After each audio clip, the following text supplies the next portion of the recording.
네. 생명의 말씀, 의로우신 우리 예수님, 빛 대신 사랑에 고마우신 우리 예수님의 이름으로 응답해 주실 걸 믿고 간절히 감사 기도 드리옵나이다. 아멘. 아멘. 아멘. 예, 감사합니다. 예, 오늘부터는 우리가 요한 1서를 공부하도록 하겠습니다. 오늘은 이 서론에 있는 말씀을 잠깐 드리고 요한 1서 1장 1절부터 10절에 있는 말씀을 함께 살피면서 은혜를 나누도록 하겠습니다. 먼저 요한이 기록한 것으로 알려진 신약의 편지서들 가운데 어느 하나도 그 저자의 신원을 밝힌 것은 없습니다. 요한복음에서도 저자의 이름이 나와 있지 않죠. 그렇지만 이 첫 번째 편지서하고 요한복음 사이에는 매우 큰 유사성이 있어서 대부분의 학자들은 이 두 저술의 저자가 동일인임을 받아들이고 있습니다. 바울의 서신의 특색은 에베소 교인들에게 보내는 편지, 빌립보 교인들에게 보내는 편지, 빌레몬 개인에게 보내는 편지, 이렇게 편지를 받는 특정인이 아니면 특정 교회가 이렇게 결정되어 있는데요. 이 공동서신 혹은 일반 서신이라고 분류되어 있는 이 서신들은 요한일서도 마찬가지지만 어떤 특정 개인이나 특정 교회에 보내는 서신이 아니라 모든 사람들에게, 모든 교회에 보내는 편지이기 때문에 공동서신 혹은 일반 서신이라고 분류되고 있습니다. 그런데 특별히 이 요한 1서는 이 편지의 서신의 양식을 띠지도 않아요. 그러면서도 요한이 첫 번째 쓴 편지다라고 하는 것, 정말 이 요한이 쓴 편지 가운데 첫 번째 것인가라고 하는 것, 그것은 확인할 길이 없지만 그리스도 교회에서 보존되어 온 것들 가운데 첫 번째로 기록되어 있는 것은 사실입니다.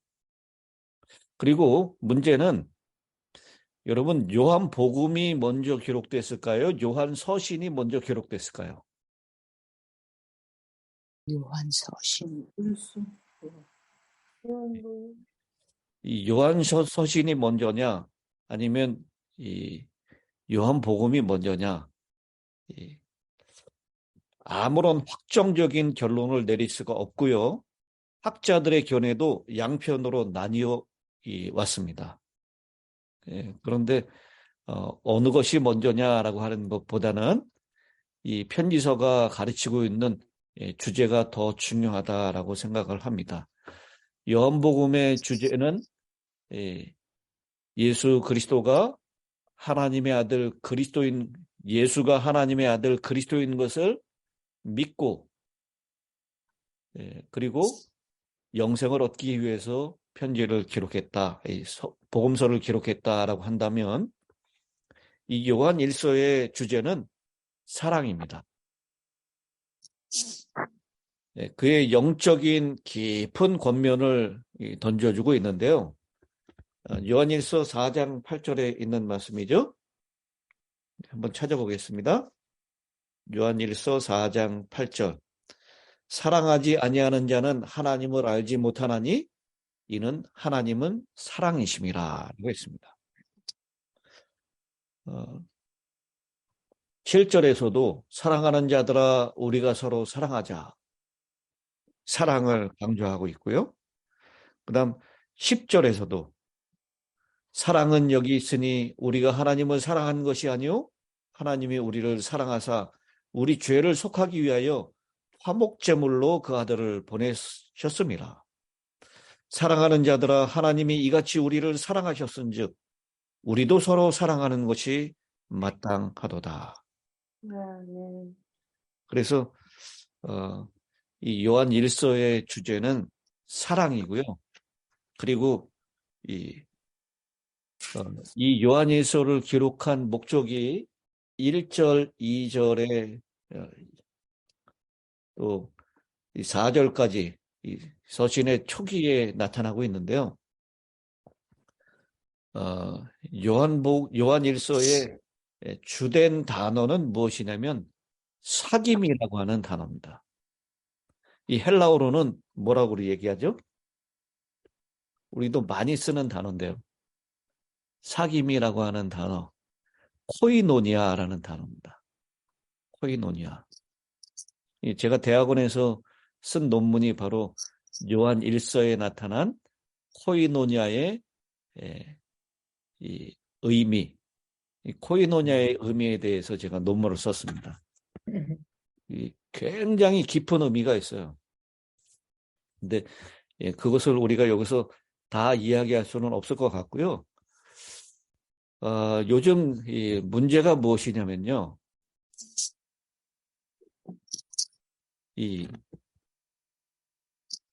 심리학적인 용어로 해리성 장애라고 하는 병증이 있습니다. 사람의 생각과 행동은 보통 일관성을 갖고 있는데 해리성 장애는 말 그대로 동일한 사람이 전혀 다른 행동과 말을 상황에 따라 하게 될 때 이르는 말입니다. 옛날 표현으로는요, 다중인격 장애라고 얘기를 합니다. 한 사람이 두 가지 이상의 인격을 가지고 있다라는 것이에요. 근데 신앙에도 이러한 형태들이 많이 나타난다는 겁니다. 동일한 신자가 한쪽으로는 하나님을 믿습니다. 더 구체적으로 얘기하면 예배도 드리고 헌금도 하고 전도도 합니다. 그런데 한쪽으로는 부동산 투기도 하고 세금 포탈도 하고 학력 위조도 하고 위장 전입도 하고 이런 것들을 하면서도 아무런 양심의 가책이나 불편함을 느끼지 못하는 것입니다. 그래서 예수를 믿는다고 하는데 이렇게 다중인격적인 모습을 나타내요.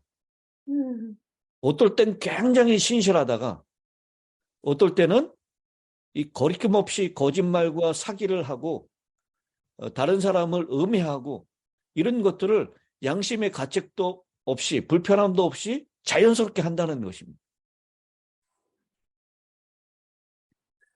오늘 이 요한일서 1장 1절로 10절에 있는 본문의 말씀은 우리의 행위가 하나님의 자녀임을 보여주는 증거가 된다라는 것, 그것을 의미하는 것이 아니라요. 우리가 하나님과 사귐이 있으면 당연히 우리의 행위도 하나님과 사귐이 있는 그런 삶으로 나타나야 한다라는 것을 가르치고 있습니다. 바로 사귐과 관계가 기독교 신앙의 핵심이고 본질이다라고 하는 말을 하고 있는 것입니다. 왜 하나님과의 사귐과 관계가 중요한가? 이것을 오늘 본문은 말씀을 하고 있습니다. 그러면서 오늘 본문의 시작은 이렇게 시작하고 있습니다. 태초부터는 생명의 말씀에 관하여는 우리가 눈으로 본 바요, 우리가 들은 바요, 눈으로 본 바요, 자세히 보고 우리 손으로 만진 바라. 여기 요한은 태초부터 있는 생명의 말씀, 그 말씀은 누구시죠? 예수님. 예수님입니다. 우리 요한복음 1장 1절에 태초에 말씀이 계시니라. 이 말씀이 하나님과 함께 계셨으니 이 말씀은 곧 하나님이시니라. 그러면서 하나님이신 예수님을 강조하고 있습니다. 요한계시록 19장 13절에도요. 또 그가 피 뿌린 옷을 입었는데 그 이름은 무엇이라 칭하더라? 그럼 요한복음 19장 13절을 빨리 찾아보십시오. 말씀. 네. 그 이름은 하나님의 말씀이라 칭하더라 라고 했습니다. 그래서 이 요한복음이나 요한일서나 요한계시록 거기에 동일하게 예수님을 말씀으로 하나님으로 그렇게 표현하고 있습니다. 이처럼 이 사도 요한은 말씀이라는 표현으로 예수님을 설명하므로 신구약에 걸쳐서 계시된 하나님의 말씀의 완성이 바로 예수님이셨고 그 예수님이 그저 우리 눈에 보이지 않는 하나님으로 존재하는 것이 아니라 성육신 하신 분이다. 그래서 아주 막연하신 존재가 아니라 우리 눈으로 우리가 귀로 듣고 눈으로 보고 손으로 만질 수 있는 성육신한 분이다라고 하는 것을 말씀하고 있습니다. 요한복음에 공부할 때도 말씀을 드렸지만 이 AD 1세기 95년부터 100년 사이에 요한복음이 기록됐고 그 사이에 아마 요한서신이 기록됐을 것입니다. 이때 상황이 어땠다 그랬죠?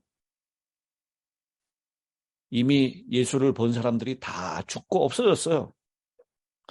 또 예수님을 만났다고 하는 사도 바울도 죽었습니다. 베드로도 다 죽었습니다. 그리고 예루살렘 성전도 다 무너졌어요. 이때 초대 교회를 위협하고 있었던 거짓 이설이 있었는데 무엇입니까? 영지주의, 가현설 이런 것들이 교회를 위협하고 있는 이단이었습니다. 이 가현설은 무엇이냐면 십자가 위에서 예수님께서 죽으시고 부활하셨다. 근데 그것은 침례를 받을 때 예수님 이 그리스도의 영이 들어왔다가 십자가에 달려 돌아가실 때 그 영이 빠져나가심으로 예수님의 성육신을 부인하는 그런 사람들이었습니다. 예수님께서 육체로 직접 이 땅에 오신 것이 아니라 영의 형태로 우리에게 나타나신 것이다 라고 주장하는 자들이었습니다. 그래서 이 사도 요한은 여기 그런 것이 아니라 우리가 직접 그 음성을 들었고 직접 눈으로 봤고 직접 손으로 만진 실제적인 성육신 하신 분이다. 이 생명이 우리에게 나타나신 바 된지라 이 영원한 생명을 우리가 보았고 증언하여 너에게 전하노니 이는 아버지와 함께 계시다가 우리에게 나타나신 바 된 이시니라. 이 예수님의 특성을 요한은 1절과 2절에 분명하게 언급하고 있는데요. 태초부터 있었던 분이고 그리고 아버지와 함께 계시다가 이 두 가지 특성을 얘기하고 있고 우리의 손으로 만져질 수 있고 우리의 눈으로 볼 수 있고 우리의 귀로 들을 수 있는 실제적인 성육신하신 분이다라고 하는 것, 그것을 이 편지서에 분명하게 드러내놓고 있습니다. 이렇게 드러낸 이유는 바로 1세기에 판을 치고 있었던 그 영지주의자들, 가현설을 주장하고 있는 사람들을 대적하기 위한 그런 것이었고요. 그리고 그분은 이 3절에 다시 표현하고 있죠. 우리가 보고 들은 바를 너희에게도 전함은 너희로 우리와 사귐이 있게 하려 함이니 우리의 사귐은 아버지와 그의 아들 예수 그리스도와 더불어 누림이라. 우리가 이것을 쓰면 우리의 기쁨이 충만하게 하려 함이니라. 여러분, 우리가 그리스도 안에서 나아가는 단계의 최종 단계는 무엇이죠? 스텝 투 크라이스트. 우리 한국말로는 정로의 계단이라고 번역이 됐죠. 예수님께로 가는 계단. 이 정로의 계단의 제일 마지막 단계 13장은 무엇입니까? 제가 전에도 여러 번 말씀드렸는데, 우리 그리스도인의 첫 번째 계단은 하나님의 사랑을 아는 것이고, 그 사랑을 알기 때문에 회개하고 자복하고 이렇게 계단을 하나 쭉쭉 밟아 나가잖아요. 근데 그 계단의 제일 마지막 13번째 계단은 무엇이에요? 짝인가? 예? 희다. 예. 실학입니다. 주 안에서 기뻐하며. 우리가 무엇을 통해서 기뻐할 수 있습니까? 바로 하나님 안에 있을 때, 하나님과 그리스도를 통해서 사귐이 있을 때, 코이노니아가 이루어졌을 때, 그때 기뻐할 수 있다라는 것입니다. 아멘. 우리가 보고 듣고 만진 그분과 사귐을 통해서 있었던 기쁨, 그것을 너희들에게 알기 위해서, 우리의 기쁨이 충만하게 하기 위해서 이것을 너에게 쓴다라고 밝히고 있는 것입니다. 그런데요, 우리의 책임이 되는 그 하나님이 어떤 분이신가라고 하는 것을 오늘 이 본문은 말씀하고 있는데, 그 하나님은 어떤 분이라고 요한이 말씀하고 있죠? 5절입니다. 우리가 그에게서 듣고 너희에게 전하는 소식. 그러니까 요한이 스스로 만들어낸 게 아니라요, 이 예수님께로부터 직접 들은 것이고 성령 하나님을 통해서 직접 계시로 받은 것입니다. 우리가 그에게서 듣고 너에게 전하는 소식은 이것이니 곧 하나님은 무엇이라? 하나님은 빛이시라. 그에게는 어두움이 조금도 없으시다는 것이니라. 요한복음에서도 요한은 예수님을 빛이라고 말씀했나요? 네. 요한복음 1장 4절. 그 안에 생명이 있었으니 이 생명은 사람들의 무엇이라? 빛이라. 사람들의 빛이라. 빛이 어두움에 빛이 돼 어두움이 깨닫지 못하더라. 그러면서 그가 증언하러 왔으니 곧 빛에 대하여 증언하는 것이다. 그는 이 빛이 아니요 이 빛에 대하여 증언하러 온 자라. 이 침례 요한에 대한 얘기를 하고 있죠. 그러면서 참 빛, 곧 세상에 와서 각 사람에게 비추는 빛이 있었나니 그 빛에 대해서 요한은 요한복음에서도 언급을 하고 있고, 그리고 오늘 요한 1서에서도 그 하나님의 본질적인 속성, 그분의 본질적인 속성은 빛이다라고 하는 것을 강조하고 있습니다. 그 다음에 오늘 본문에서 나오는 이 하나님의 속성은 무엇이죠? 사랑. 오늘 본문에서 빛 아니? 지금 그 다음에. 빛하고 또 무엇이 또 하나 있죠? 사귐. 예? 사귐. 아니, 사귐은 예수님과 이렇게 교제 나누는 것이고요. 하나님의 사랑. 본성, 사랑. 사랑이. 사랑이 여기 나오나요? 아니. 뭐 우리가 아까 요한일서 4장 8절이라든지 이 하나님의 본성은 거기 나오지만 오늘 1장에 1절부터 10절까지 해서 하나님이 어떤 분이다. 첫째는 하나님은 빛이다라고 얘기했고, 또 하나는 생명. 말씀. 말씀. 생명의 말씀. 말씀. 또 하나는 무엇이냐면 죄를 사하시는. 그분은 우리 기쁘시고 의로우신 분이다. 9절이죠. 어, 그는 네. 미쁘시고 의로사. 우리 죄를 사하십니다. 음, 우리를 모든 불의에서 깨끗하게 하실 것이요. 하나님의 본질은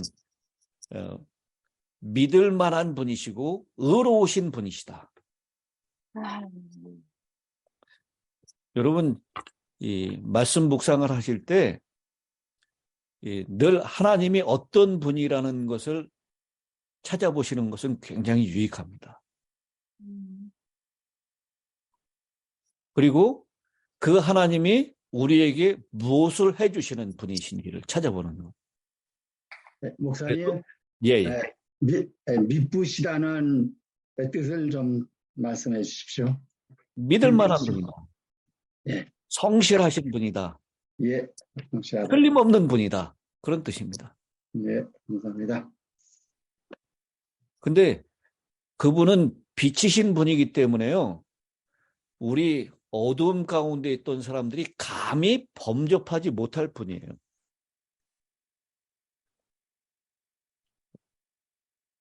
근데 우리가 그 빛이신 분하고 이제는 사귐이 있게 됐다라는 거예요. 만일 우리가 하나님과 사귐이 있다 하고 어두움에 행하면 거짓말을 하고 진리를 행하지 아니함이거니와 그가 빛 가운데 계시는 것과 같이 우리도 빛 가운데 행하면 우리가 서로 사귐이 있고 그 아들 예수의 피가 우리를 모든 죄에서 깨끗하게 하실 것이요.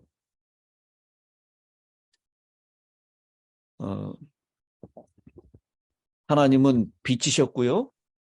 우리는 그 빛을 받아서 어두움을 다 몰아내고 빛 가운데로 초청을 받은 사람들입니다. 네. 여러분, 어두움을 없애는 방법은 무엇입니까? 빛이. 예, 어둠을 없애기 위해서 어둠을 막 가리거나 어둠을 막 퍼내면 그 어둠이 없어지나요? 그렇지 않습니다. 여러분, 마찬가지로 우리가 이 어둠이라고 하는 이 죄를 없애기 위해서 죄를 하나하나씩 다 짓는 것을 그치고 죄를 제거하고 죄를 덮어버리면 그 어두움의 죄가 없어지나요? 그렇지 않습니다. 아니요. 어두움을 없애는 분명한 일은 빛이 들어오면 어두움은 사라지는 것입니다. 아멘. 오늘 빛이신 그분, 우리가 본질적으로 빛을 잃어버리고 어두움 가운데 이 어두움의 자식들이기 때문에 그분과 사귈 수가 없었는데 그 사귐이 가능하게 하신 분이 바로 예수님이시다라는 것입니다. 아멘. 그 예수님 때문에 우리가 예수님의 피가 우리를 깨끗하게 하심으로 인해서 우리가 빛이신 이 하나님과 사귐을 갖게 되었다라고 하는 것입니다. 이건 정말 놀라운 선언입니다. 그리고 그 사귐은 막연한 것이 아니라요. 우리가 늘 우리의 생각 가운데, 우리의 입술 중에, 우리의 행동 중에 예수님을 의식하고 예수님을 생각하고 예수님을 말하는, 그래서 예수님과 함께 동거하는 그 일이 가능해진다라고 하는 것을 말씀하고 있는 것입니다. 그래서 우리가 빛이 비추어지면요, 우리의 어두움을 깨닫게 되는 것입니다. 내가 빛이라고 착각하는 사람은 더 밝은 빛 가운데 나아가지 못한 사람입니다. 예수님께 가까이 가면 갈수록 우리는 뭘 느낄 수밖에 없습니까? 죄인입니다. 예수님을 가까이 가면 갈수록 우리는 죄인임을, 아주 절망적인 죄인임을 절감할 수밖에 없습니다. 근데 내가 이 정도면 의롭지, 이 정도면 괜찮은 사람이지 라고 생각하는 사람은 지금 누구하고 떨어져 있는 사람이에요? 예수님과 멀어진 사람입니다. 그래서 그 말씀을 하고 있죠. 만일 우리가 죄가 없다고 말하면 스스로 속이고 또 진리가 우리 속에 있지 아니하다. 만일 우리가 범죄하지 아니하였다 하면 하나님을 거짓말하는 이로 만드는 것이니 또한 그의 말씀이 우리 속에 있지 아니하니라. 그래서 이것 물론 회심 후의 경험을 포함해서 얘기하는 것입니다. 우리가 예수님 안에서 회개하고 회심을 했어요. 그럼 내가 회심했으니 이제는 나는 완전하다. 나는 범죄하지 않았다. 이렇게 주장할 수 있는 사람은 아무도 없다는 거예요. 내가 범죄하지 않았다라고 하면 하나님을 거짓말하는 자로 만드는 것이다 라고 했어요. 예수님께 가까이 가면 갈수록 우리는 정말 속절없는 절망적인 죄인인 것을 깨닫고 그래서 주님 앞에 우리의 죄를 자백하게 되는 것입니다. 이 자백하는 것도 우리 스스로 될 수 있는 것이 아니에요. 하나님의 은혜로 가능한 것입니다. 하나님의 회개케 하시는 영을 통해서 우리가 우리의 죄를 자백하게 된다면 그분은 믿을 만한 분이시고 성실하신 분이고 틀림없는 분이시기 때문에 그리고 의로우신 분이기 때문에 우리의 죄를 사하시고 우리를 불의에서 깨끗게 하실 수 있는 분이다라고 합니다. 그래서 주님과의 하나님과의 사귐을 통해서 기쁨이 회복되고 우리 죄 때문에 에덴 동산에서 추방당했습니다. 쫓겨났어요. 여러분 에덴의 뜻이 뭐라 그랬죠? 네, 기쁨의 동산, 기쁨이라 그랬어요. 근데 하나님과의 사귐을 통해서 다시 에덴의 기쁨, 그 기쁨 가운데로 다시 돌아올 수 있다. 기쁨이 충만해질 수 있다라고 하는 것. 그것을 요한은 자신의 경험을 통하여 오늘 이 요한 1서를 읽는 독자들에게 그 기쁨이 충만하기 위해서 이것을 쓴다라고 하나님과의 빛이신 하나님, 미쁘시고 의로우신 하나님과의 사귐 가운데로 우리를 초청하고 있는 것입니다. 오늘 주님과 그런 아름다운 사귐 가운데 우리 모두가 들어가심으로 오늘 주님 안에서 기쁨 그리고 죄 사함 정결하게 되는 그런 은혜가 우리 모든 성도들과 함께 하시기를 간절히 바라면서 말씀을 마칩니다. 아멘. 감사합니다. 마지막 끝기도를 우리 김선희 집사님 마이크를 켜시고요.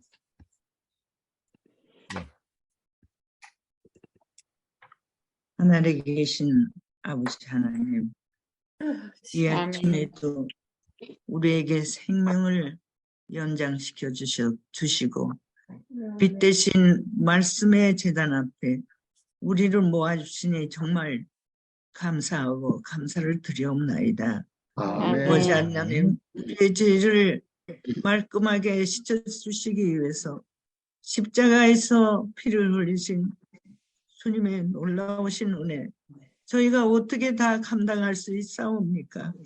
주여, 우리의 마음을 정결케 하여 주시옵시고 말씀대로 살 수 있는 믿음을 더하여 주시옵소서. 가운데서 사는 가운데 우리의 발걸음마다 주님께 영광을 돌리며 주님의 은혜에 감사하는 생애를 살 수 있는 저희가 될 수 있도록 저에게 저희의 마음에 오시옵소서. 아멘. 하나님 감사합니다. 오늘도 주님의 은혜를 힘입어 행복하고 아름답고 감사하는 생애를 살 수 있도록 우리의 마음을 주관하여 주시옵소서. 발걸음마다 안전을 지켜 주시옵소서. 아버지 하나님 구합니다. 여러 곳에 흩어져 사는 우리의 자녀들 주님의 은혜에 감사할 수 있는 아름다운 생애를 살 수 있도록 그들의 생애를 주관하여 주시옵소서. 오늘의 생애를 주님께 의탁하고 우리를 사랑하시는 예수님의 이름으로 간절히 기도드리옵나이다. 아멘.